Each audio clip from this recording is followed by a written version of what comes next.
In the heart of an ancient forest, where the trees towered like guardians of nature's secrets, lived a giant named Grom.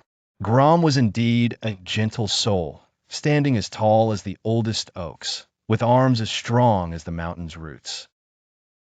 Yet often his size and strength, which frightened many, were seen as a barrier between him and the smaller creatures who inhabited the woodland. Despite this, Grom yearned for companionship, but found solace only in solitude.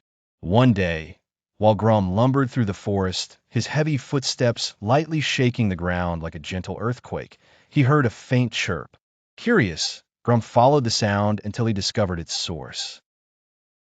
Nestled in a tangle of vines was an itty-bitty bird, no larger than a pine cone, with feathers as vibrant as the wildflowers. The bird gazed up at Grom, not with fear, but with a plea. The tiny bird, whose name was Pip, had injured its wing and was unable to fly. Without hesitation, Grom scooped Pip into his massive palm, providing a warm and secure cradle. "Fear not, little one," rumbled Grom, his voice like a soft thunder. "I shall help you heal." Over the following days, Grom dedicated himself to Pip's recovery. He gathered the softest moss and spun the silkiest webs to create a bed for Pip to rest.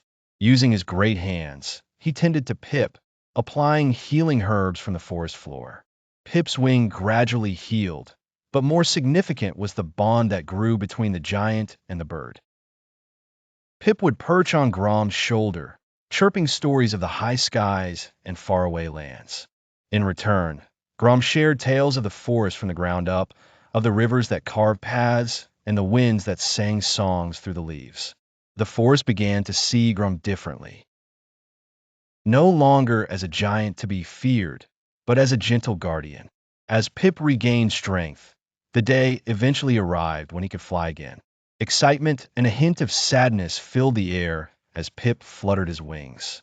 "Thank you, Grom," Pip chirped. "You've shown me that the greatest strength isn't just in muscle or height, but in kindness and care."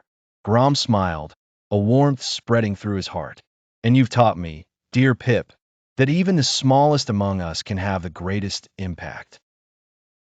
With that, Pip took to the skies, swirling in the sunlight before darting off into the expanse of blue.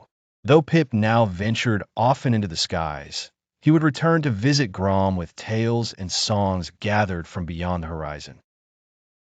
The friendship between the kind giant and the tiny bird became legend, a story told from tree to tree, whispered through the winds, a reminder that true strength was in love, trust, and the simple act of helping one another. Subscribe our channel for more interesting stories.